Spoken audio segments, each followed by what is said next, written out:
Good evening, welcome. I'm Sarah Mentok. We'd like to extend many thanks to the Whitney Concert Hall, Aaron and Jake, for providing this gorgeous venue, to all the local Wyoming Promise volunteers who pitched in to make this evening possible, especially Chris Corfanta, Lori Goodman, and Kathy Kint. Finally, to Karen and Tori Moody and the Mill Inn for providing accommodations for Ann and Al. In a series of decisions collectively known as Citizens United, the Supreme Court gave corporations, including unions, the same speech rights as ordinary citizens. These decisions have had a drastic effect on our democracy, overturning a century of campaign reform and have opened the floodgates to undisclosed, unregulated campaign expenditures in unprecedented amounts. We, as ordinary citizens, have been pushed to the sidelines in favor of special interests. Tonight's lecture outlines a way forward for all of us. I'm going to do the introductions, and they're kind of unconventional. Ken Chestick, who is the chair of Wyoming Promise, had serious car trouble, and he will be here any minute.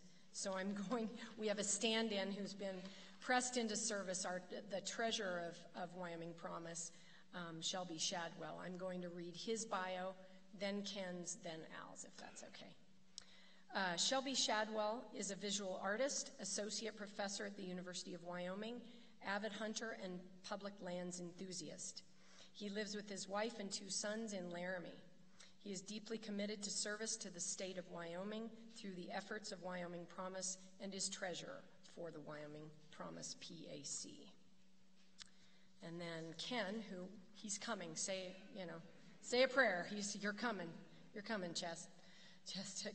Okay, so Ken Chestick is a professor of law at the University of Wyoming and state chair of Wyoming Promise. Wyoming Promise is a grassroots movement of citizens of all political stripes, united in the goal of restoring the promise of a public governed by the people, for the people. Ken became active in the movement to reverse Citizens United after a dark money group distributed flyers misrepresenting the position of his opponent in a bid for the State House of Representatives. Along with others, he began the Citizens Initiative for free and fair elections so that all Wyomingites would have a chance to vote on this issue. And finally, Al Simpson is an American hero.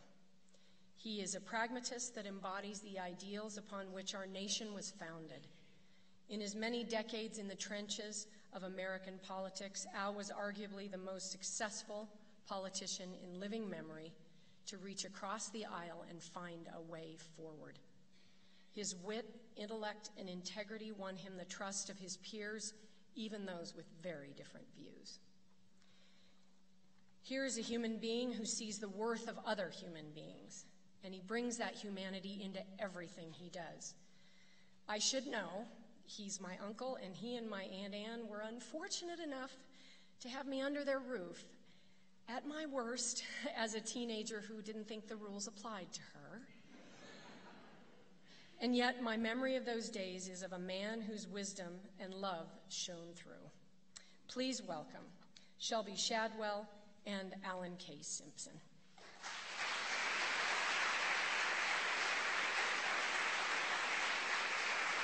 Oh. Thank you.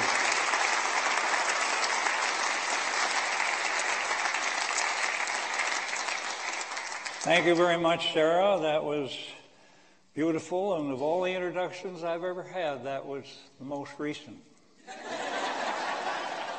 And so, besides that, that's my niece, so it's fun. Well, here you are, gluttons for punishment. And thanks for being here. Some old guy said we're all here because we're not all there, and you'll think that. And it's a special time for me to be back in this community because I spent many months and years here with my grandparents, Peter and Mary Coy, and a wonderful array of cousins, the Hearst and Reynolds cousins and their families, and fond memories of a very special place of my youth. And my mother lived here. And, of course, the town of Coy was part of our heritage. And there are special friends here. And now, of course, Ann's twin sister lives here, Nan Fogel over there, and Sarah, who married Tom Mantock. There are more damn kin here than I ever realized. But I'll see them all. You have to see one, you see them all. That's the way that works. And so I want to thank the Whitney Trust for this fantastic thing. It's just brand new. Through the years, Brother Pete was vice president of this college. And there's a Mary Coy Library, which is a very beautiful thing and very wonderful, pleasing thing to our family. But and to the College Board of Trustees, of all the things I've ever had and the honors and all the rest, and I've been privileged in that area, I think my finest time was to be a trustee of Northwest College in Powell. That's where the action is, and I did that for 8 years. And it's a special group of people who will run for those positions. So I commend them, and I thank the college. Well, Sarah has done pretty well, and I'll back out of the rest of the thank yous, but I am most appreciative of being here. Usually in my old days of doing a town meeting, there have been many years have gone since then, I would say now, for the latest dope from Washington, here's Al Simpson.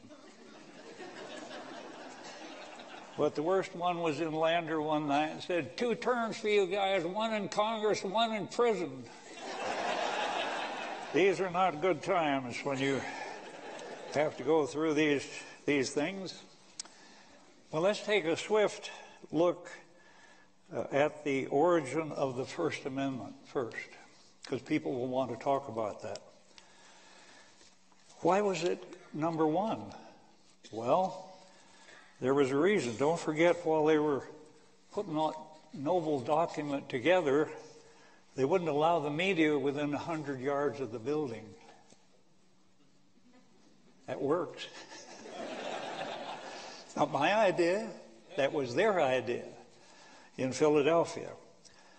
And so when they finished their work, they said, wait a minute, that doesn't look good at all. And it didn't, and it wasn't.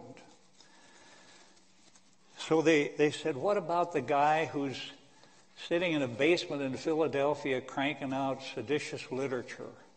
That person has to be protected, because we can't do this and get what we want. So we have to protect that person. And that person, always the word person, had nothing to do with the word corporation. Hear that? It's the only amendment on the books that has to do with a person and not an entity, period, until Citizens United came along. So they said we have to have something where people are free to criticize, complain, object, bitch, rally, and protest, and thus the First Amendment, and other reasons too. This is about big stuff. This is a very critical issue before our country, and there are lots of them, that's for sure. Pick one every day, for sure. It will not be easy. It will be a long, hard pull, because people don't understand it. I've heard it called everything in the book, a violation of the First Amendment, a Democrat trick. There are hundreds of Republicans involved in this thing, and I can furnish you the names. And so there's lots of myths. It's like when you try to correct Social Security. The AARP will take care of me. They have a voodoo doll in their office of me. And I won't go into that any further. But it is going to be really, really tough. Lots of ground pounding and educating. And I wish we could all just do it in several simple words that would be like this. that a corporation is not a person under the terms of the First Amendment, period. And, quote, money is not speech under the First Amendment. But it won't be that simple. And the states that have passed these resolutions, there's no language yet on the 28th Amendment. They passed a resolution that they wanted. And 19 states have done so, 18, 30 are working on it. Wyoming is ready to hunt up 330,000, how many names? 39, I don't know what the hell it is. You'll hear from it. It's an incredible figure because it's petitions, and those petitions will be checked. So you're wondering, where did I get started in this line of work that at 86 I'll come out of the underbrush and approach another item because I'm the master of lost causes. I can list them all. Other people can list them for me. And so how did I get into this game? Well, it was in the state legislature, my first term. I think that the House, Larry Yonke and Harry Schwartz, way back, some great leaders from this county, Madsen and Old Doc, and I could go on and on. But Wyoming had then and has now the poorest, weakest disclosure laws of any state in the Union. Now, why is that? Well, it's because the legislators say, we don't need that kind of thing. That's intrusive. We all know who we are. We all know what we do. Well, have one on me. Because when I was in the legislature in the starter, there was one family that had trucking, railroads, oil, gas, ranching, public grazing, the whole works. Not now, but then. And who do they owe? Who do they owe it to? And what do they expect out of the people that give them the money? So when my old man ran for the U.S. Senate in 1962, I had an anonymous call from a person. He said, meet me in room 408 at the Brown Palace Hotel in Denver. And I said, sure. He said, we want to contribute to your dad's campaign. I said, great. So I went there, and he handed me a cash for $3,500.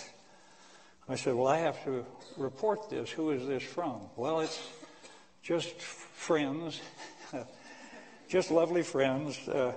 We like what your father has done with the depletion allowance, which was part of the oil and gas business. So I listened. I said, well, I still have to list this. And so he said, well, I'll take it back. I said, well, let's go ahead. But he didn't, and he handed it to me. And I listed it after taking out enough for a refrigerator because Ann and I were broke at the time. Actually, the Gulf oil people never knew that. That was the people who had given the money. And then in the legislature once, we took on the Union Pacific Railroad. They don't run it up here, but they run down there. And the Trona people were being squeezed by the Union Pacific, that they wouldn't give you an easement across an underground corridor to mine Trona unless you gave them 40% of the action. He got greedy and asked for 51 once. The attorney for the other side, the Trona industry, that Herschler and I were involved with, and Hellbaum, was Mike Sullivan. Very interesting issue. He passed the House. Good. It just simply said you could condemn an underground easement, underground, so that the Trona people could cross the checkerboard underneath. He went to the state Senate, and because we had no disclosure laws, we found through our own resources that 6 of the members of the Senate owned stock in the Union Pacific Railroad. It was very difficult to pass the bill. But with subterfuge and guile, we were able to do that by one vote. And I thought, this is not right. And they never declared a conflict whatsoever. And that still goes on in Cheyenne, Wyoming. Not to that degree. But it's tough sledding. So they went to the U.S. Senate, 79, and met the Republican Eagles, wonderful group. Each of them had given $25,000. They were wonderful people to know, nice group. And they gave me that money in the election, and they said, keep in touch. I said, yes, I will. And then other groups popped up. Other groups, they gave me a Rolodex that said, start calling these numbers for money. And I said, I'm not going to do that. And they said, well, you will do that. And I said, no, I won't do that. No, you have to go off, get away from the federal building, and you will call during the day to Texas and Louisiana and Arkansas to raise bucks for the dear old GOP. Well, I didn't do it. I said, look, you bring them to town and I'll speak to them at lunch or dinner, but I'm not going to do any of that stuff. I won't be involved in it one whit, which was a rather tense time. Then, when I was in those 18 years in the Senate, I had to go to fundraisers for every living Republican, and there were some great ones, Thurmond, Tower, Percy, Hatfield, McConnell, all of them gone now except Mitch, and on and on. I did those because I was the assistant leader of the party, and Bob Dole said, we have to do this for our colleagues. It got so bad that we would have to postpone night sessions because they had to have a fundraiser in Chicago or New York or Cleveland. And so we'd then dismiss the Senate, not do the Senate's business or any business for fundraisers. And that was vexing. And it was another wonderful thing. The polls showed a couple of my races where I was very fortunate to let people do what I did and elect me. The polls show I didn't need any money. So they took my money and gave it to a race that was very tight. And then, of course, once they gave it to that person was obligated to me forever. Because they said, you were 150,000 short, but Simpson, the dear boy, I didn't give it to him, they took it. Simpson gave you 150,000. Well, I'll never forget him. I'll vote for him for assistant leader. But you think that's tough. Try the House. Or remember the case of the guy who, under Clinton, was charged with giving an excess contribution of $300,000. Can't remember his name. And some worthy asked the question, well, why did you go over the limit? You knew that was illegal. And he threw his head back and laughed. He said, access, you idiot. What the hell do you think I gave it for? Access and influence. There is no other purpose. Well, that sobered up a couple of guys at the table, but not many. And so little legislating was done then, but a lot we did get done. And today, it's just you're on the tube raising the bucks. The real hurdle is in the U.S. Senate, where Senator McConnell would die with a sword through his chest with this amendment. To him and to others, Democrat and Republican alike, this is mother's milk. And they don't want to touch it at all. And they don't seem to care. Whether it's the Koch brothers or Soros or who it is, just that this is a right of a corporation now, which was never the case until this lawsuit. To do this so that we wouldn't limit their First Amendment right of expression. Well, guess what, gang? If a guy decides to run for the U.S. Senate and he's sharp and smart and doesn't have a penny, he can't possibly make it. And part of this is to level that playing field and say, we can fund part of this for you. You, as an American citizen, can get in the game. You don't have to sit out. Well, that's controversial enough, and there will be questions here. I'm stalling because our leader will be here, and there will be questions that will be called sharpshooters. And I'll say, I had a mortar platoon in the Army, and I think I missed what you said. Hopefully that will work for a couple of times, and then I'll actually have to answer the questions. But there are people who will fight this to the death. And remember that you have to remember what happens in the House. Your committee appointment may depend on how much money you have raised for your race and how much money you raised and gave to some other candidate who had a tougher race.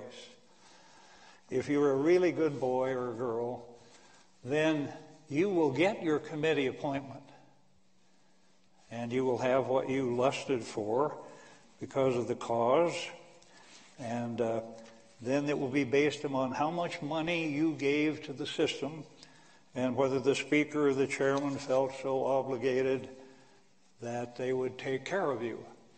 And if you don't believe that happens, have another snort. So, winding down now.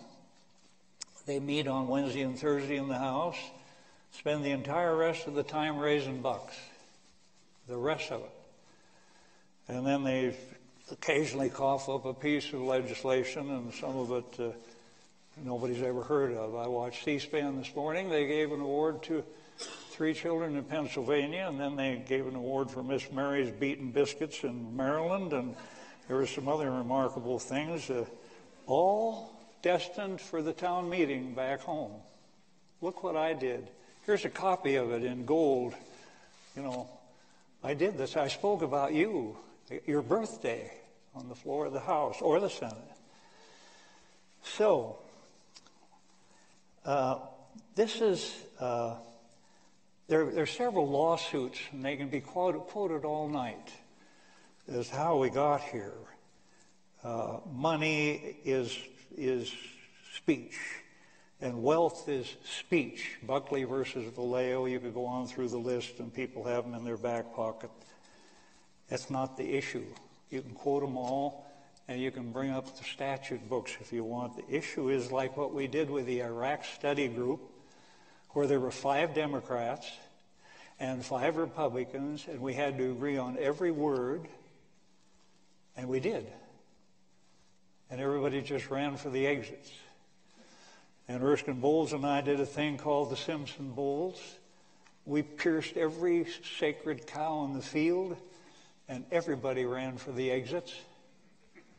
Everybody. Republicans, Democrats, cowboys, Indians, lawyers, chieftains, farmers, head for, kill it. These guys are nuts.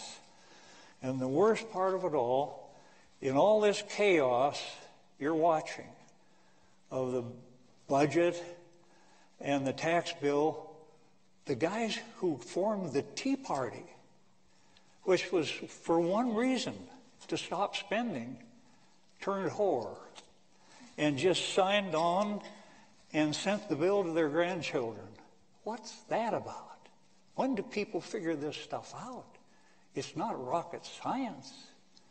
They passed a bill that's going to add $2 trillion in 10 years to put us at $22 trillion in debt. Forget the deficit. That rolls around. Hell, it could be $1.4 billion or $600, but the deficit went down. So what? The debt is on automatic pilot. And these guys and gals ought to wear a button that says, save us from ourselves. And the big reason for it is money. And doing what you're told to do, especially in a Republican primary, you bet, boy, if you're in a Republican primary and suddenly babble into the vapors like you were on something and talk about revenue or tax, you'll be visited by 3 spirits in the night. And they'll say, pal, we got a primary opponent for you. So they say, wait a minute, I must have misspoke. Had a wardrobe malfunction. And the Democrat who suddenly says, What are we going to do about the solvency of the Social Security system, which in the year 2034, according to the trustees, is going to pay out 23% less? What are we going to do about that? And they say, pal, I tell you what you're going to do about it. Shut up. What are we going to do about the entitlements program? You're going to do shut up. What about health care, which is on automatic pilot? Shut up. And that's your country right now. And there are guys who pay them to stay a little quiet. Forget who it is. Democrats, Republicans, it's there. So it is that that's where we are. And the real issue tonight, and I hope we'll get some good questions, I know we will, is not how we got here, it's what the hell do we do now? Save me the singing and the dancing and the music and the violins about how we got here through these court cases, and tell me what the hell are we going to do now?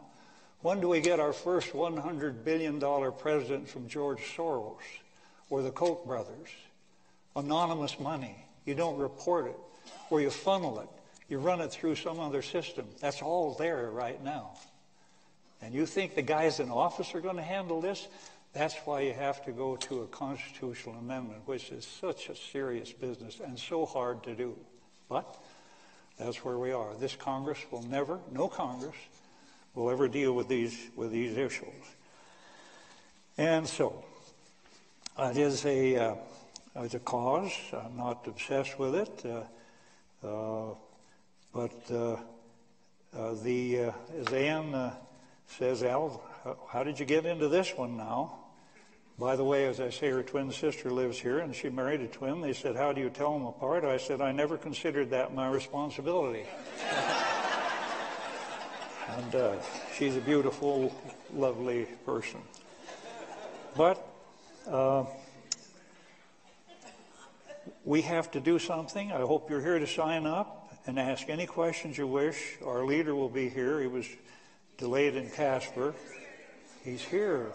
This is good, because when the questions come, I'll pull the mortar tube thing. But the precious First Amendment is only on the books for the individual. It's never intended. Let me read you just a short actual comment of the Wyoming Constitution. This ought to sober a few up, because it's really saying that corporations are creatures of the state. They are endowed for the public good with a portion of the sovereign powers that must be subject to their control. And Section 2, Article 20 says, all powers and franchises of corporations are derived from the people and are granted by their agent, the government, this is the Wyoming Constitution, for the public good and general welfare, and the right and duty of the state to control and regulate them for these purposes is hereby declared. That's pretty clear for this old state. Those folks back in that 1890s knew what they were doing, and there's a lot of that stuff on the books. But we're here to bring back equality and common sense and integrity and avoid the layman's view. What does the layman think of all of this? You know what they think. These guys are crooks. These are corporate toadies. They're bought, paid, and that's it. And how can they not? They can't get any money to run. Why give a guy $5 when they read in the paper he got $5,000 from somebody with no name? So the layman thinks it's all a stink of corruption, and they're not far off. And the cause, I think, is just, and I think it's very needed, or else we wait for the bought president of either party, or the bought Congress, or continue the bought Congress of either party. And I think this would be a very sad last chapter of American democracy, and that's why I got involved. And I think the states must set our own limits in this state, get it done in a permanent way. And so we ask you might join us in the cause, and you got nothing to lose but your country. Thank you.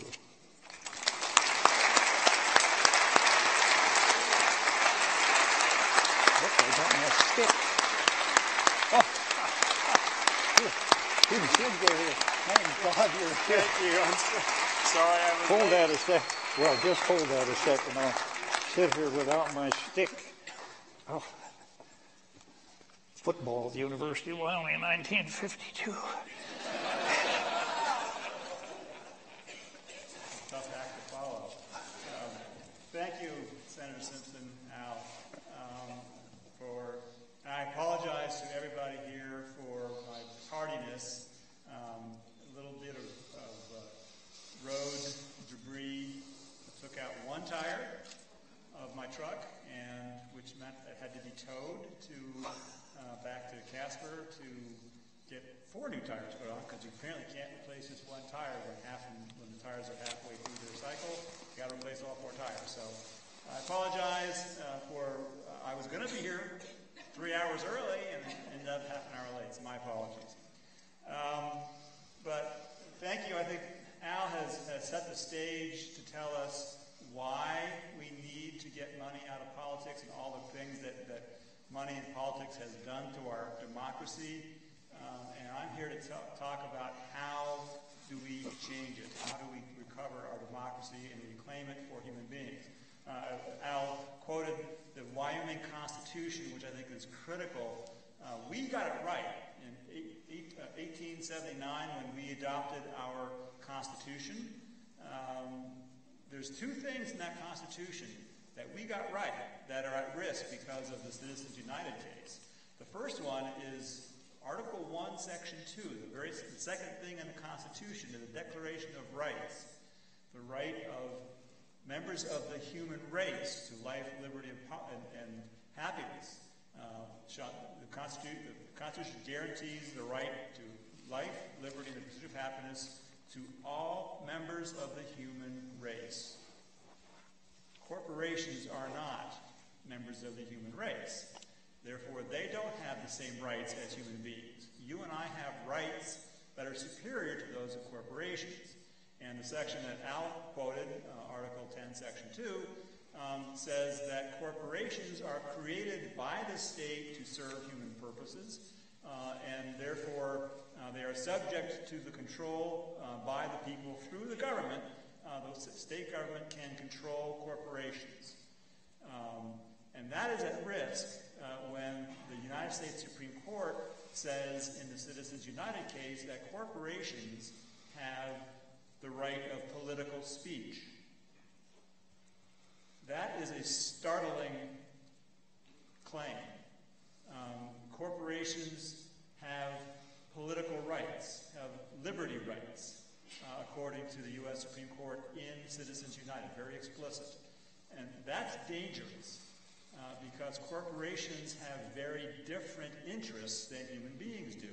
Corporations want to have access to resources that you and I need to drink and breathe, and they need to be clean for us to use them and to have healthy lives. But corporations don't need clean water. They can take water, pollute it, throw it back, and who cares? Because if they can make more money by not cleaning it up, they make more money, and that's what their job is to make more money. So giving corporations with lots and lots of money political rights to have government do its bidding harms you and me, harms individual citizens.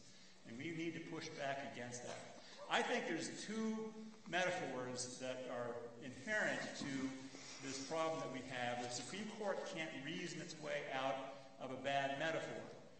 And there's 2 of them. One, corporations are people. That's a metaphor that underlies the Citizens United case. 2, money is speech. Those are both metaphors that are necessary for us to be in the situation we're in. So the easy solution, of course, would be to simply change that metaphor. Corporations are not people. Corporations are tools. They're invented by humans to serve human purposes, and for some purposes, corporations are good tools. They're useful. But they're not designed to be speakers. They're not designed for political activity.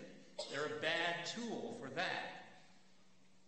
Money is not speech. Money is a megaphone. It amplifies speech. So why do you want to amplify the speech of corporations who have lots of money and very different interests from you and me? Why amplify that so much that our speech is drowned out? Our voices cannot be heard over the din of all the speech from these corporations that are telling Congress, don't let people buy prescription drugs from Canada.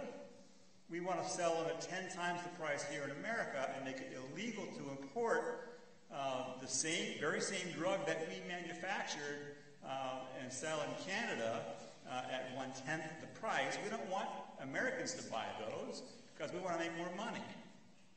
Or corporations that say, you know what, let's not have net neutrality after all. Let's make sure that telecommunications companies can make more money by deciding who gets access to what and make you pay more for faster access. So net neutrality is gone. There's all kinds of ways in which money is hurting you and me in the pocketbook. We have to spend more money so corporations make more money because they control Congress. They control the government. And that's a situation that cannot stand. So how do we get past that? How do we get around that? Well, Citizens United is the problem. It's the basis of the problem. But it's only the first step in solving the problem. You have to get rid of Citizens United. Citizens United was an interpretation by the United States Supreme Court of the First Amendment. Basically says the First Amendment guarantees the right of speakers, and we don't care what form the speakers are. If they're corporations, so be it, they get to speak too. So when the Supreme Court interprets the Constitution, the Supreme Court is the final arbiter of what the Constitution means. I'm a law professor, and that goes back all the way to Marbury versus Madison, one of the very first Marshall Court decisions that said the Supreme Court is the final authority on what the Constitution means. So when the Supreme Court in 2010 says First Amendment means corporations have the right of political speech, there's no other authority other than the people who can overturn the Supreme Court. Congress can't overturn it. The Supreme Court overturned Congress in Citizens United. The McCain-Feingold Bipartisan Campaign Finance Reform Act was overturned by the Supreme Court in Citizens United. So Congress tries to enact a new bill, a new statute, doing the same thing. It's overturned again because the Supreme Court can overturn the Congress. Congress isn't inclined to do it anyway, but even if they had the nerve and the guts to do it, it would be overturned by the Supreme Court. So we, the people, have to overturn the Supreme Court. And that means constitutional amendment. That's the only way we can actually make this happen. So what are we trying to do? We are Wyoming Promise is part of a national movement. It's not happening just here in Wyoming. It's happening in all 50 states. There's efforts like this going on to call on Congress to propose an amendment. My personal belief is that Congress still won't do it, even if all 50 states said, please do this. We need to have a convention of states to overturn it, because the Congress cannot actually stop that. If 34 states say, we want this amendment, let's call a convention of states to write the amendment and then propose it for ratification, Congress can't stop that. That's how you and I can actually take some actions and make this happen. So the constitutional amendment that we're proposing basically overturns those two metaphors. It says money is not speech, corporations are not people, and we the people have the right to enact campaign finance laws that actually matter and actually work. So that's what we're trying to do. If we are successful in getting the constitutional amendment proposed and then ratified by 38 states, there's still more work to be done. That just gives us the right to enact laws, and what those laws look like in the future is up to future politicians and future Congresses. But I believe, I'm doing this work because I truly believe this is possible. This is an issue that is cross-partisan. We have Democrats, we have Republicans, we have independents, we have Constitution, we have libertarians, we have Green. Everybody wants this to happen. It's a bipartisan, cross-partisan issue. Ask anybody on the street, do you want more money in politics? Do you think that the corporation is being mistreated and need to have more rights? You're not going to get anybody to agree with that, right? Corporations have too much power as it is, and so this is a very cross-partisan issue.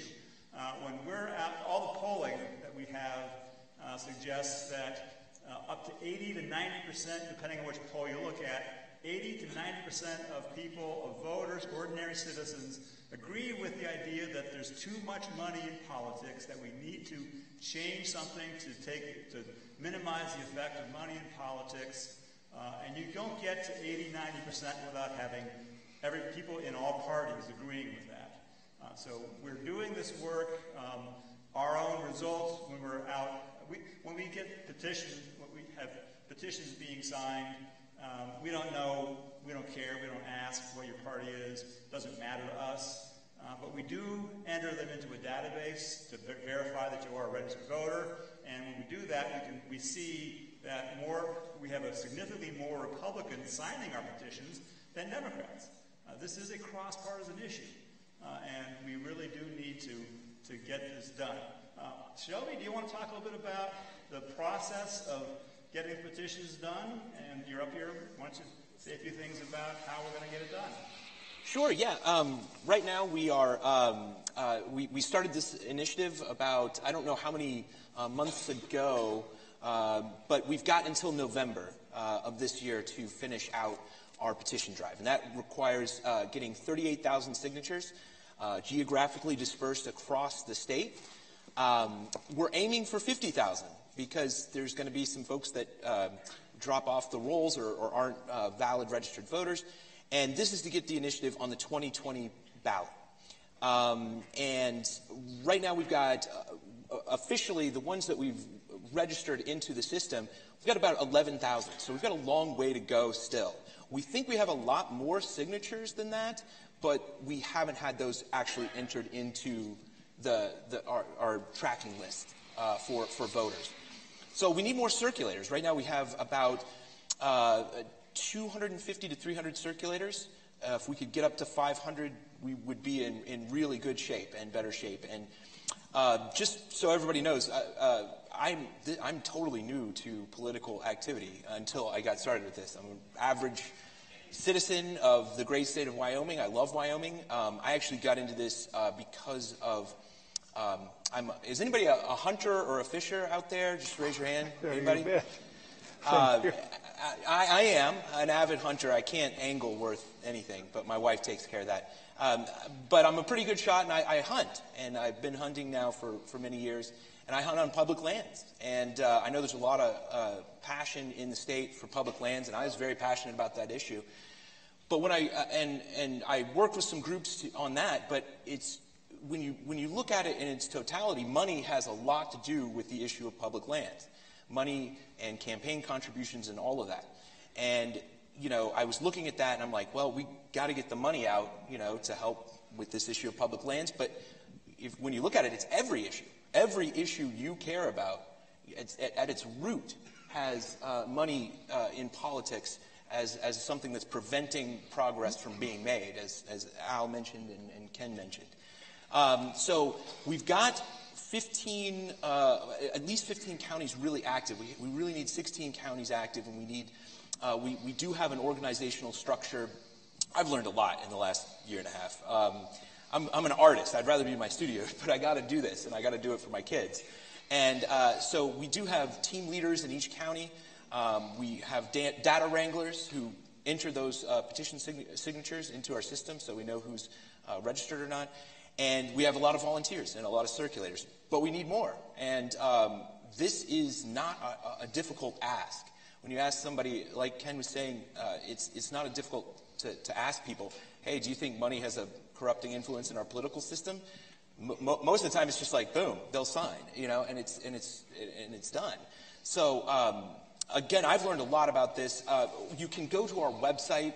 We do have a Where to Sign tab that has counties, and you can sign in some local businesses. You can get in touch with leadership in your county. I know we're here in Sheridan, but if you folks know people across the state, tell them to look us up and get active. That's what I would say to that, giving you kind of an update. But I think we could open it up for questions, and if anybody has any others, I can help answer those now. Sure. Yeah, so I guess my job now is to listen to questions and repeat them, and then somebody in the panel will then jump in with an answer. So, yes, back here. I have a loud voice. You should be able to hear it.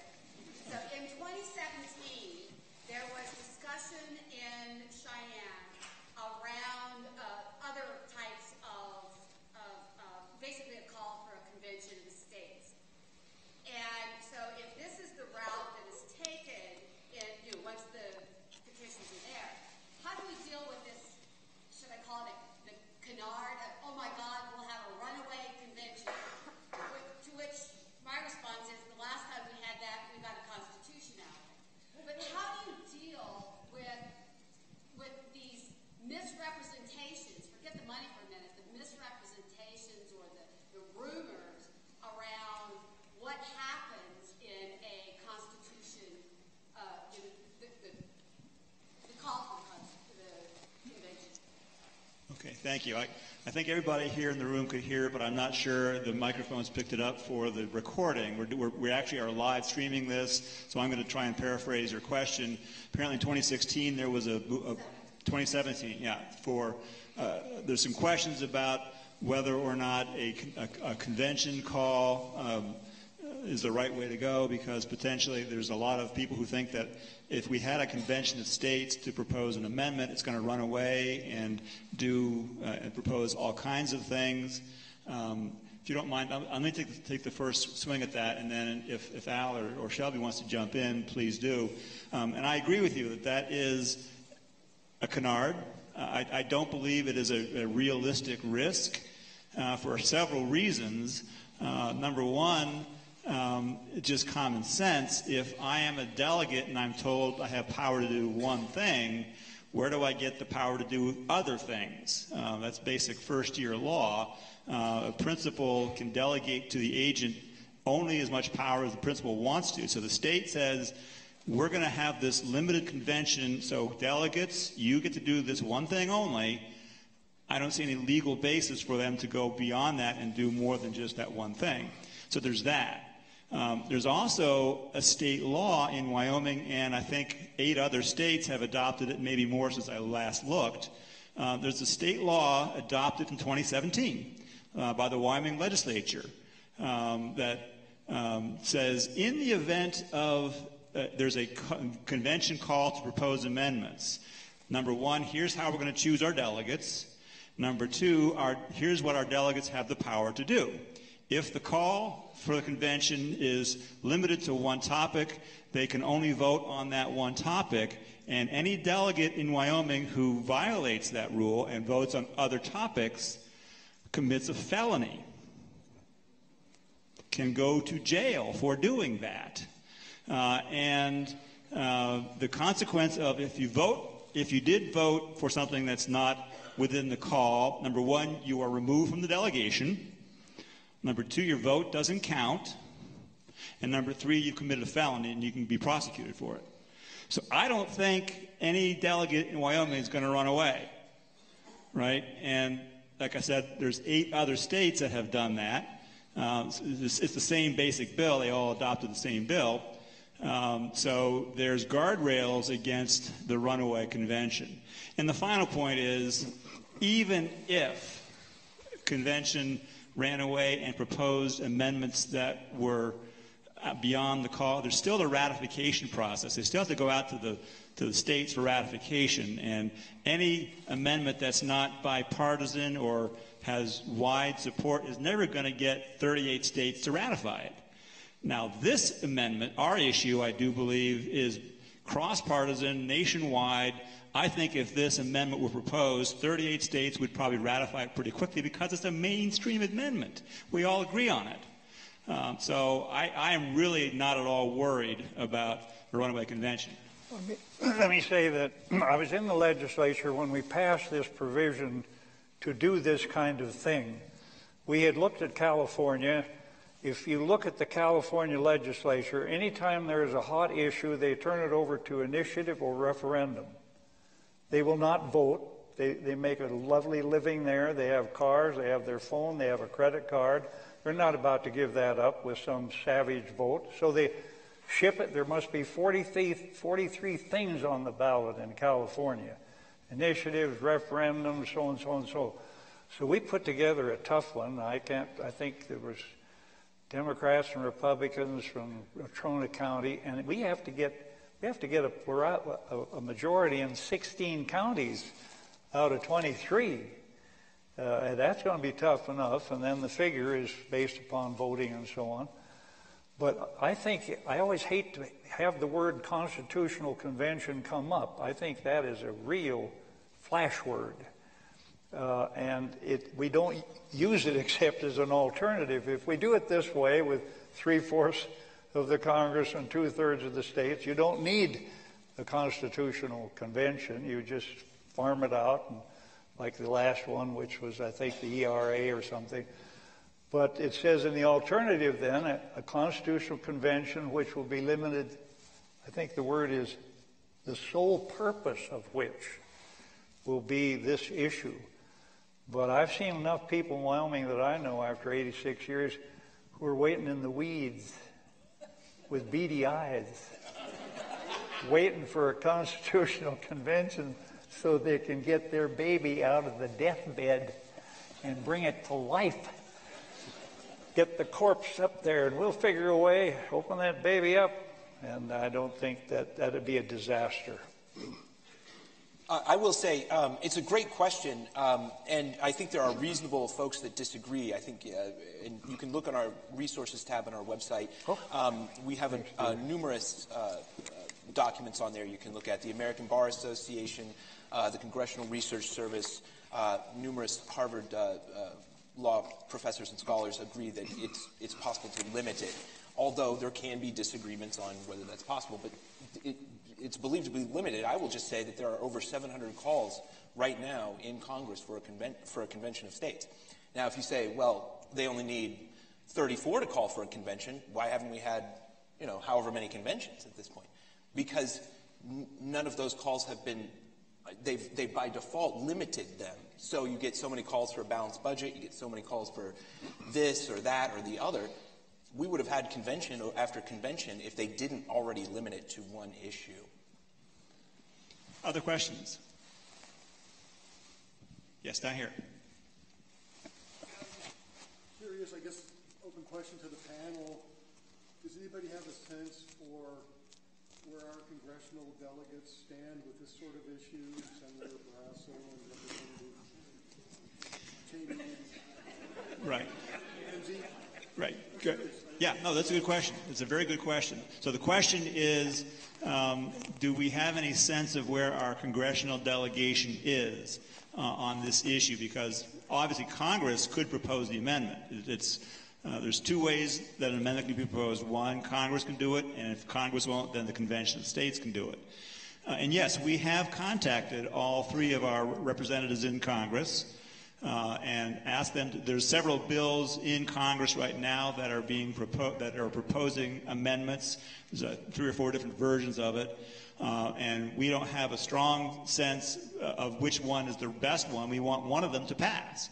So Wyoming Promise, a little less than a year ago, sent letters to all three of our representatives, and the answer from Liz Cheney was, Crickets. I don't do good crickets, but if somebody could do crickets for me, the response from Senator Barrasso was, and we did get a response from Senator Enzi. Senator Enzi's response was his usual response about, I need to think about this, but you should look at the FEC filings because the FEC has lots of information about campaign finance donations, blah, blah, blah. which didn't really respond to the question, because the big problem here is not the reported donations, it's the dark money that we don't know where it comes from. The 501c4s and the attack ads that are being sponsored all the time, they are not bound by the FEC. They're 501c4, and they're not coordinating with the campaign, so we don't know where that money comes from. So the FEC filings don't give us the information that we really need. Yes, over here. After the responses that you just heard from the congressional delegation, I fail to understand what's the real risk of a runaway convention. Why not bring up all of these topics and have robust desk-pounding argument and conversation about this among the population? Because as it was pointed out before, the last time we had a constitutional convention, we came out with a constitution. We are fundamentally broken on a lot of levels. Why don't we embrace a runaway convention and talk about all of it? As you said, we've got the opportunity to control the wacko stuff because of ratification. If it were to get through a particular state, it's probably not going to be ratified by the majority anyway. But there's a lot of stuff that really needs robust debate, conversation, and fist fight, if you will. We've got to fix this somehow. Okay, let me repeat the question and open to the panel. Please correct me if I rephrase the question. The question is, why should we be afraid of a runaway convention? There's a lot of things that need to be fixed, and the last time we had an open convention, we got our Constitution, so maybe we should open it up again, have a wide open convention, and then the good things pass and bad things don't. Is that a fair characterization? Shelby or Al, do you want to take a crack at that? Well, if you have it, I won't be around. You can tap on my box when you're through, because you'll never get it. It'll take years. Years. I mean, it'll be what you say, a good old fist fight, and there are guys waiting in the wings. I'm not being smartass. They're waiting for this opportunity to bring up everything. And by everything, I mean everything. Transgendered bathrooms, gays and lesbians, abortion, brothers and sisters. You ain't seen nothing yet. All the stuff that's hidden away out of, some kind of fealty or loyalty or desire not to trample the rights of other people or live their lives.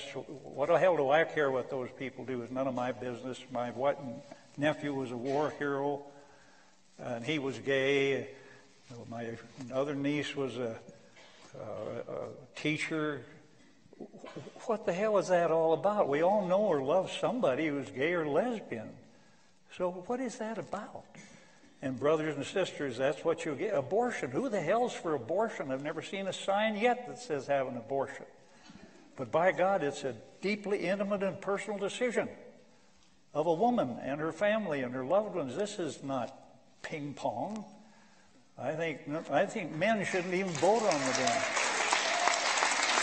Well, anyway, you open that baby up and you'll never get it down. And it won't be anything substantial. It will be about guns and social issues and everything of that nature. Tariffs, trade. I mean, how can Wyoming be against trade? We choke on our cattle and our oil and gas, and we can't eat it all. But now we're supposed to be against trade. I don't figure it all out. Hell, I just stagger around in it.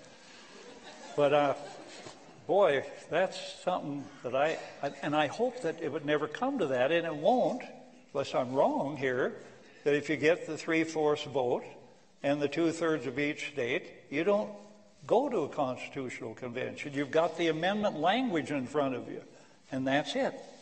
That language has not been prepared. The resolutions say we want it, and there's plenty of guys and lawyers picking around in the language so that it doesn't impinge on the First Amendment.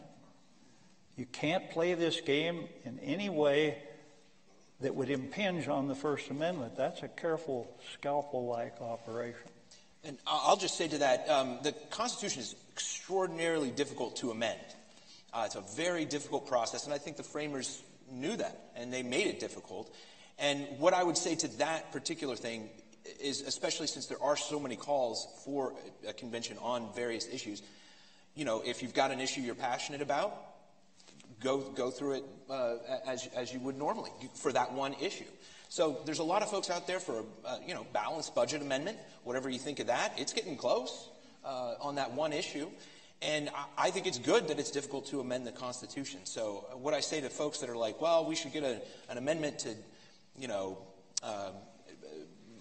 ban Twinkies, for instance. Well, you got to go through the hard work of getting that amendment introduced and then ratified. And if whatever issue you're about, go do it. Go get on that issue. But this issue is the one that we can all agree on as Americans. And it's the one at the heart of so many other issues that we can do legislative things on, but we can't right now because our politicians are bought. Let's take another question. Back here. I've been asked, if we're taking speech away from corporations, we're also taking it away from labor unions. And that kind of stymies me. I don't have an answer for them. What would you say? Okay, a good question, and I'll repeat the question so we have it on tape. The question is, if we take away free speech rights for corporations, do we also take it away from labor unions? And the answer is yes, actually. Citizens United explicitly says both corporations and labor unions have free speech rights. And so if we overturn Citizens United, we are overturning the rights for both corporations and for unions. Now, let's distinguish between unions and PACs, a political action committee. So if a union takes its union dues that are given for the purpose of collective bargaining and instead spends that on political speech, I have a problem with that, because not everybody in the union necessarily agrees with that political speech. And that's the kind of thing that Citizens United, I think, grants to unions, just as they grant the same right for corporations to spend general treasury funds on political speech. And I think when you take money that was not given or designed for that kind of speech and allow corporations in their discretion to spend it, I have a problem with that. But both corporations and labor unions have the right to form PACs, a political action committee. A political action committee is an agreement by the employees of a corporation or a union. They say, we will voluntarily, rather than taking money out of our union dues, we will voluntarily give extra money to this PAC explicitly so that the PAC can support political candidates. And that's not taking general funds from the union. And so when a political action committee is formed by a corporation or by a union or whoever gets formed, that money is designed to be turned into political speech. And the PAC has a group of people who say, we support this candidate or that candidate, and they're trusted by the employees who give the money for that purpose. I have no problem with that. And I don't think that what we're trying to do would not affect that. So political action committees could still operate in the way they have in the past, because that's not problematic. To me, the problematic one is taking the union dues or taking other revenue from other sources and turning it into political speech against the wishes of maybe the people who donated, who paid those dues. I think you have to realize, too, that business entities are just as affected as unions. There's no other way they escape that. They might be digging into the U.S. Chamber of Commerce or the American Business Bureau or the guys that meet down at the Greenbrier. Everybody's going to get it. But let me tell you, there wouldn't be a Democrat sponsor on this baby if it hurt unions. Other questions? Yes, right here. Well, then what about the associations, the American Bar Association, the National Rifle Association, American Bankers Association? All of those guys throw a lot of money at politics. If we're going to level the playing field, let's level it. So the question is, what about associations like the ABA, NRA, other associations of people who spend a lot of money in politics? And I don't have a good answer for that, other than I think that a lot of those are actually funded through PACs. I'm a lawyer. I know that the ABA has a PAC that I can voluntarily give money to. So if I gave money to the law PAC funded by the ABA, that's okay. I'm voluntarily doing that. I don't think my ABA membership dues ought to go into political speech, and I don't think it does. I do believe that only PAC money, which is designed for that kind of activity, is what's being spent on. And a lot of lawyers do give a lot of money to these PACs because they want to have some influence in the political system. And the doctors have PACs, and most of those kinds of contributions do go through the political action committees, which I think are not really going to be affected by what we're trying to accomplish. Yes. How about the amount of money? About the amount of money that can be given by corporations, unions, associations, and compared to individuals? So the question is, what about the amount of money that can be given? And right now there are limits, federal limits on how much an individual can give. I think it's $2,700 is the current limit, I believe, for an individual contributions to a political candidate. And I think I'm not sure how that applies to corporations in light of Citizens United. But what happens is there's no limits on donations to these super PACs, the 501c4 organizations, which I think are fraudulent, frankly. There's an enforcement problem there.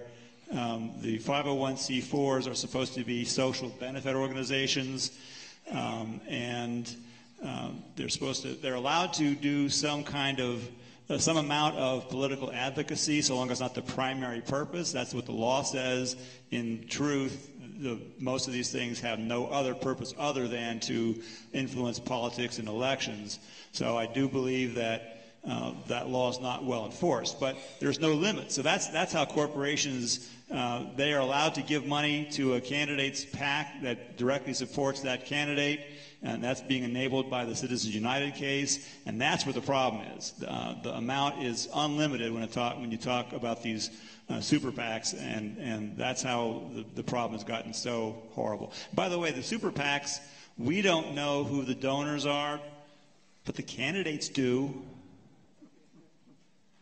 They really do, because one of the ways that these super PACs raise money is they'll invite the candidate to speak to members of the super PAC, and they can't coordinate, but what they can do is say, well, I'm a candidate X, and I want to do the following things, and please donate money to the super PAC, and see you later, and he leaves the room. And then afterwards, they all throw up their money, and they say, now here's how we're going to help that candidate. So they know who's in the room. They see who's in the room. So the candidates know who the donors are. You and I don't, and that's the problem. Well, the other thing is, you may be back in the dark ages when Craig Thomas was running for the Senate the second time, he had to repudiate ads that were coming out in his favor because he didn't know where the hell they came from. But under the law, they were, without naming, you're limited, you can't name the candidate or you can't name whatever. And he finally said, I don't even know these people. He said, this is not characteristic of your campaign. He said, I'm not putting it on the air.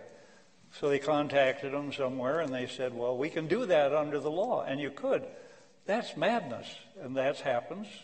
That happens today. Well, now you can actually name the candidate because you can because after Citizens United, you can actually say this ad supports candidate X or is against candidate Y. You can name them by name because that's what Citizens United allows. And it could be pretty savage stuff too. Usually is. Other questions? Yes, Lynn. Besides signing the petition, what else can we as Wyoming citizens do to help this petition grow? So the question is, besides signing the petition, what can citizens do to help this effort? A couple things. First, donate some money. We actually are kind of a shoestring operation. We're living hand to mouth and could use donations to help us get around the state and fix tires that get blown out by road debris and stuff like that. But also, we have some field organizers, some part-time paid staff that are helping us put this effort together. And we have marketing brochures and materials, which you can see outside here. So donate some money would be great. But also get involved by volunteering. As Shelby said, we need more circulators. If we had 500 circulators and each circulator got 100 signatures, we'd have our 50,000. We've got 250, so we're halfway to where we need to be in terms of circulators. But if you want to pick up a petition and knock on neighbors' doors or go to events and ask them to sign this, please, there's volunteers outside that can take your names and information and get you hooked up with a petition. But the ask is really easy because most of the time, I don't know what your experience is, Shelby, when I ask somebody, do you want more money in politics? Hell no. Do you want to sign a petition to get money out of politics? Where do I sign? Explain it to them. It's an easy ask. We have a few that don't know enough about it, want to know more and ask good questions. Fine. Terrific. But most people, when they know what we're doing, are willing to sign. So you're not annoying people. And just keeping in up with what we're doing, if you go to our website and you click on the volunteer tab, you'll get notifications from us where we're at and all that. We do have a Facebook page. We do Instagram. We don't do Instagram or Snapchats or whatever the kids are doing these days, but we do have a presence online that's helped in organizing. And so also you can reach out to us, info@wyomingpromise.org. If you're in a spot you don't know who else is working in your county, email us and we'll put you in touch with those folks. And we do have conference calls every couple of weeks as well. Over here. Yes. Does the Supreme Court recognize in any way the error that they have foisted upon the country? And would changes to the court, would they reverse the Citizens United? Great question. The question is, does the Supreme Court recognize the error of its ways? And B, would personnel changes on the court make a difference? And the answer to the first question, I think, is no, they don't. Because it's actually not a sudden change in the law. Citizens United was not an unexpected hard right turn. It was simply the next step in a long evolution of cases that started literally even back before the Santa Clara case. It started all the way back to Dartmouth College case in the 1810, 1820 era. It's been step by step, slowly increasing rights for corporations. There's a great book. Let me just plug a book that I didn't write. There's a professor, Adam Winkler from UCLA, recently published in the last couple of months a book called We the Corporations, How American Business Won Its Civil Rights. It's a fascinating study of all the cases from going way back starting with the Dartmouth College case in the early 1800s. Every little step along the way, including some of the cases that Al mentioned, the Buckley versus Vallejo case and Bellotti, a couple of other cases. It's been an incremental step forward. So Citizens United was the next logical step. It's not the last step. They've taken several steps since then, after Citizens United, several more cases that have given even more rights to corporations. So they're going in the wrong direction, and it's been relentless. So that's why we have to take strong action to say this is the end of it. We've got to stop it right here. Second part of your question, changes to the court. Yes, would changes to the court, maybe, but that's a fleeting response because the court changes this year and the 5-4 goes 5-4 the other way, and then 5 years later another change happens and it flips back 5-4. So that's not a permanent solution. It's not reliable. The only reliable solution is to change the document, change the Constitution. That's what can really do the job. And I'll just say that there has been some concern about potentially convention could run away. Well, if you think about it this way, the next step for the Supreme Court is just getting rid of all limitations on spending. And that's the next incremental step. If you want to be slippery slope about it, that's a very likely possibility that they just get rid of this sham with super PACs and just say, oh, you can give as much as you want to whatever candidate you want, unlimited. Let's get rid of the super PACs and just do it directly. Yeah. We're not at the bottom of the hill yet. We're sliding down the slope, but we're not at the bottom yet. There's more to go. Yes, way in the back there.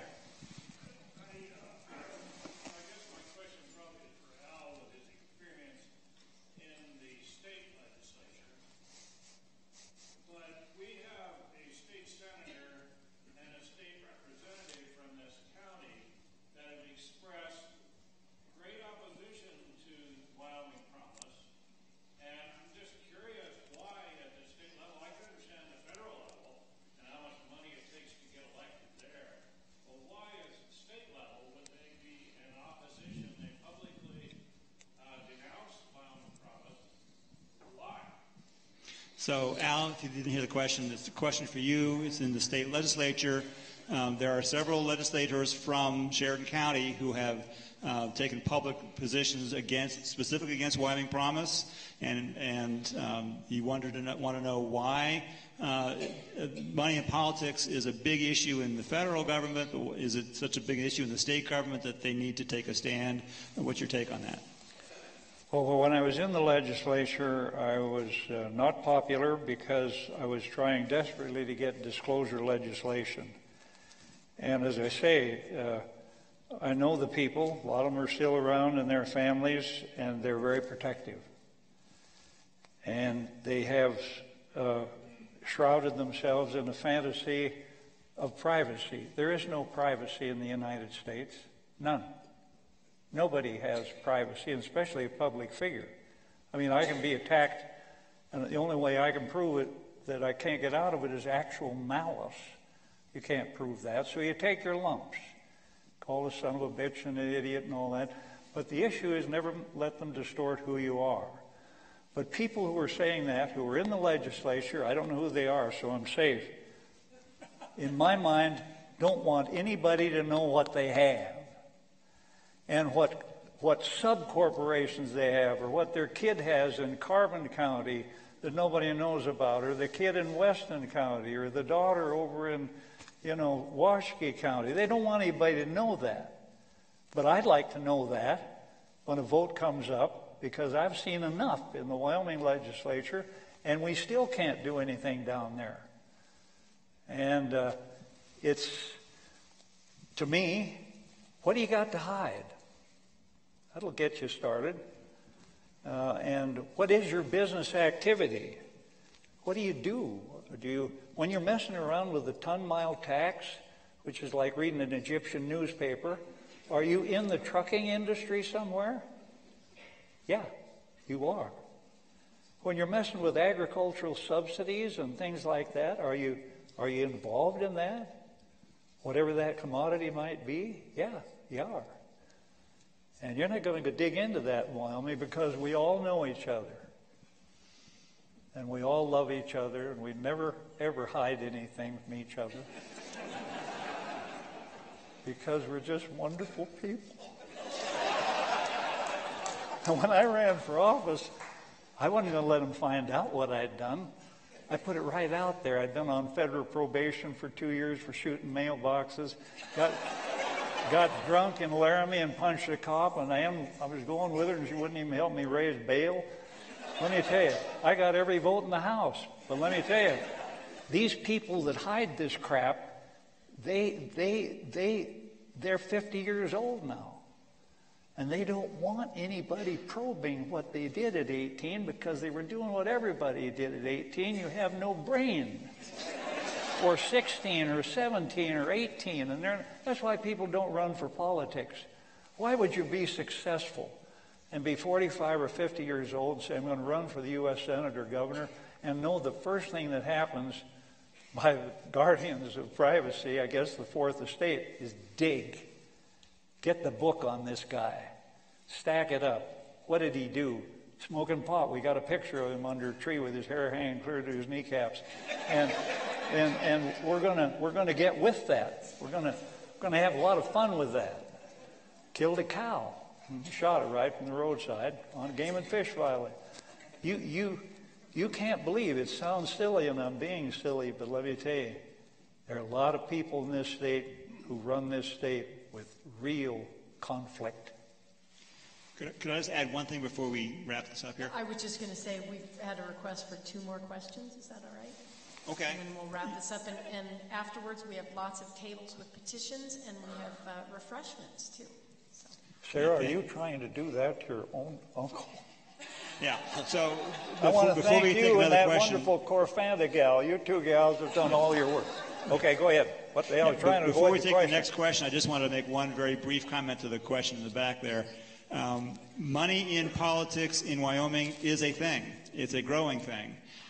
We did a meeting in Cheyenne last summer with a couple of members of the legislature who said, watch out for money in Wyoming local state legislator races. There are several families in Wyoming who are putting more and more money every year into Wyoming local state races, and it's becoming a bigger problem every year.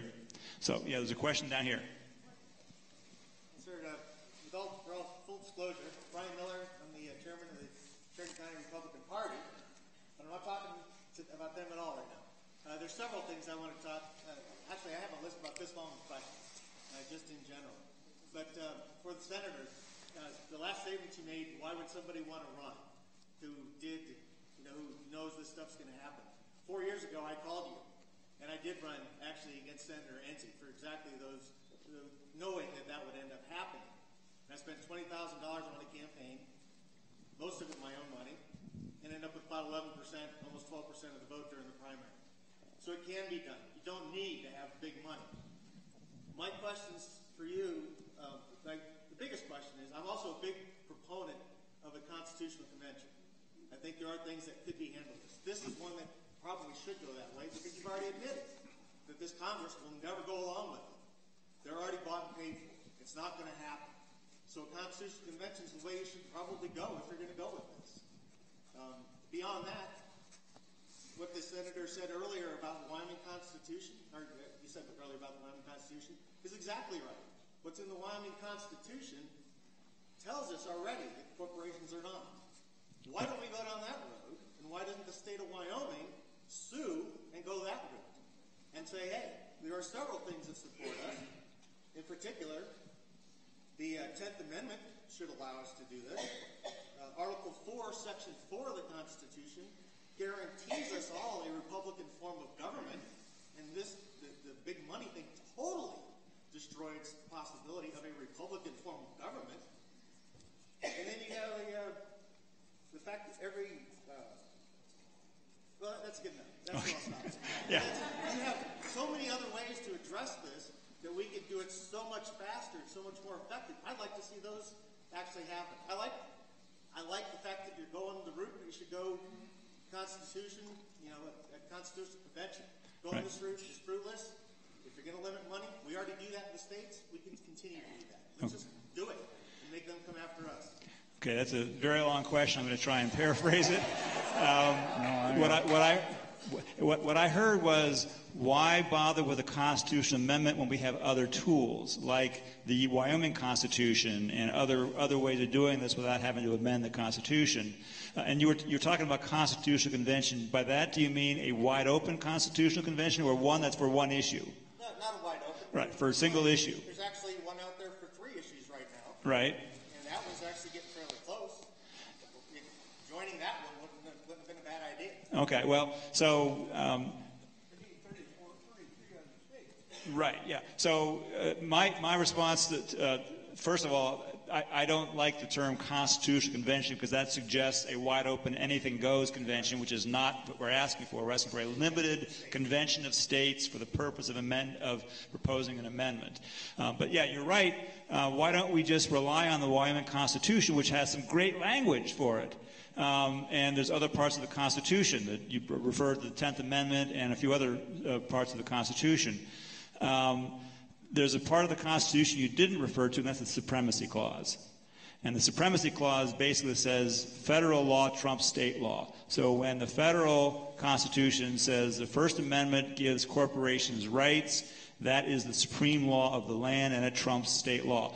Montana had some very good provisions in its Constitution that protected the electoral system from corporate donations, and that was the next case after Citizens United. I said there's more cases since then. The next case after Citizens United was a challenge to the Montana Constitution.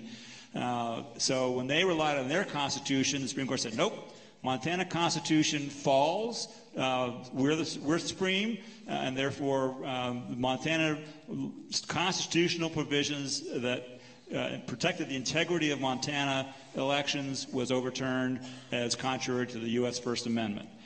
So again, I am personally convinced that the only way to do this, to rein in the Supreme Court, which I think is out of control, it only can be reined in by a constitutional amendment.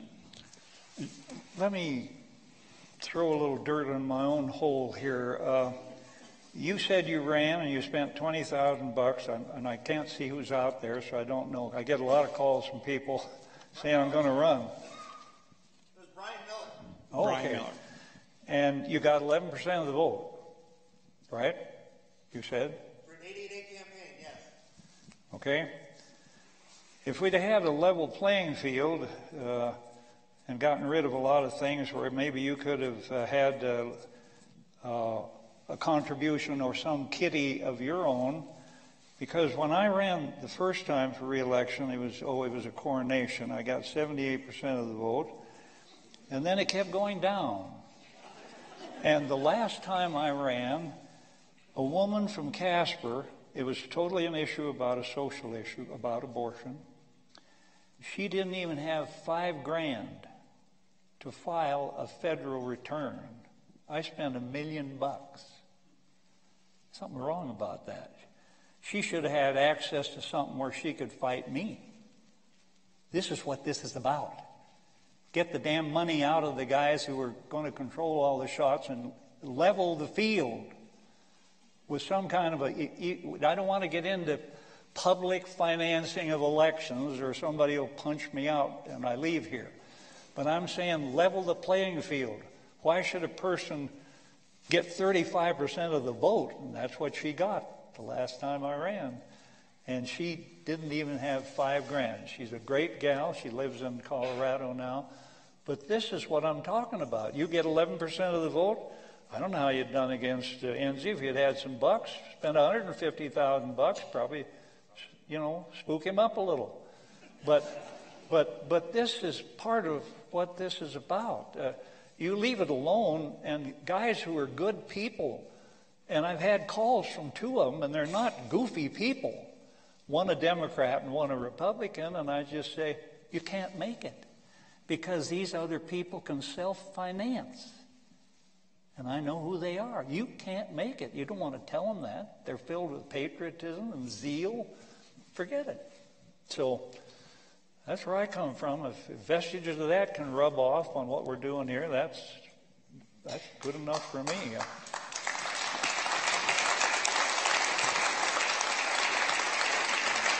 So, I guess you have time for one more question. Who's got a question?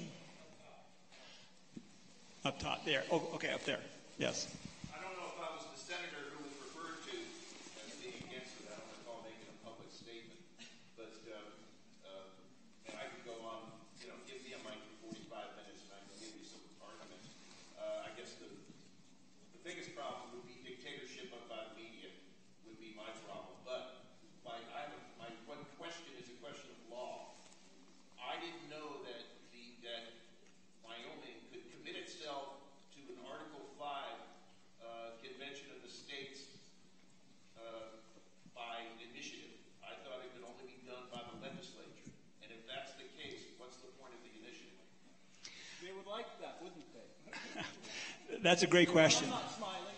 Yeah, that's a great question. The question is, does the Article 5 require the legislature to call for a convention of states, or can it be done by initiative? And that's an excellent question, and one that we've thought about. And actually, when we were going through the process with the Secretary of State to get this initiative drafted and proposed, they raised that issue with us. And my view is, you're right that the Constitution, Article 5, says that upon the call of the legislatures of 2/3 of the states, there shall be a convention called. What happens if the legislature is corrupt or won't do it, and the people want it? There's another case, very recent, about 3 years ago. It was called the Arizona Redistricting case. I don't know if you're familiar with this, from Arizona. It's another good government situation involving the Constitution and also involving the word legislature in the Constitution. There's another part of the Constitution that says the legislatures shall apportion districts. So when you have a reapportionment, every 10 years you have to reapportion based on the new census, and the apportionment plans must be approved by the legislatures. That word is in the Constitution. So the people of Arizona said, we are sick and tired of this gerrymandering that's going on. We think it's not serving us very well. So by initiative, the voters put a measure on the ballot in Arizona that's saying, we are going to create a nonpartisan redistricting commission that is going to be bipartisan, and we direct that commission to draw new congressional districts every 10 years in a nonpartisan way. And that was adopted by the voters in Arizona. The legislature of Arizona said, the Constitution says only the legislature can do this, draw these districts. This nonpartisan commission is not the legislature. We are. So the legislature basically sued the voters. Said, voters, you don't get to do it. We get to do it. You don't pick us. We pick you. And it went to the Supreme Court on the same issue that you just raised. Does legislature mean legislature in the context of reapportionment and redistricting? Surprise, surprise, the Supreme Court says, yes, the people can do this. The Redistricting Commission in Arizona was upheld as a valid exercise of sovereignty by the people. Now, that's a different section than Article 5, but it uses the same word, legislature, and it's the same issue. In Arizona, they thought the legislature was not doing what the people wanted in terms of redistricting. Here we're saying Congress is not doing what we want in terms of campaign finance reform. Very similar issue, and that's the basis on which we believe that a vote by the Wyoming voters would be binding and would count as we would be a state that would be on the list calling for a convention of states. That's our legal reasoning on that issue. But thank you for the question. I think that was,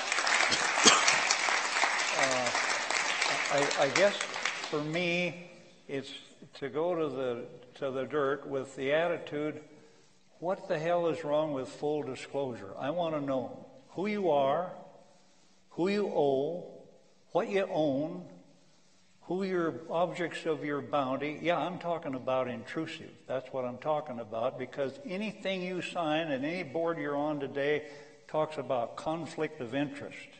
And it's got a paragraph, whether you're on this college board or whether you're on the board of the Whitney or whether you're wherever you are, it's called conflict of interest. And you have to disclose it, or you could be in perjury or a felony or a misdemeanor. What the hell is wrong with that? That's where I come from. I'm not accusing anybody of anything. Who are you? What are you putting where is your conflict of interest? And I'll tell you what's the difference now. This is the real one. This takes 40 seconds. When these guys max out on your campaign, and they've given you every max on a primary, they've given you every max on a general for 18 years in the U.S. Senate, and finally, before the Senate or the Congress comes their gut-hard cremation issue. and they come to your office and say, Al, I love you. You know I do, because I've maxed out for you for 18 years. But I tell you, never ever told you how to vote, Al, but this time, pal, I got to have it. What do? You go sort it out. That's what's happening today. Because these issues are so critical. They say, Al, or Mike, or John, or Liz, I never bashed you anything, but this is it. This is the end of me. If I don't, I'll go to the clink. I'll lose my business. Now you can handle that one any way you want, but not in any fancy way of dream world. So we've held you here an awful long time, and thank you so much for attending and learning more about this issue tonight. Great crowd. I'm so impressed. The last time I was here last summer, I did a thing over at the Sheridan County Library. We had 40 people, which I thought was pretty good. We've got like 10 times that many people here because we have Al on the stage. So thank you, Al, so much for all your insights. Thank you. Thank you. Thank you. Thank you. Thank you, Shelby, for stepping in and covering for me. Thank you all so much. There are petitions outside if you want to sign a petition. There's refreshments outside. Stick around. We'll be around to talk some more and get some refreshments, sign some petitions. Thank you so much for coming. I can't get up to acknowledge that. I'll see you in the lobby.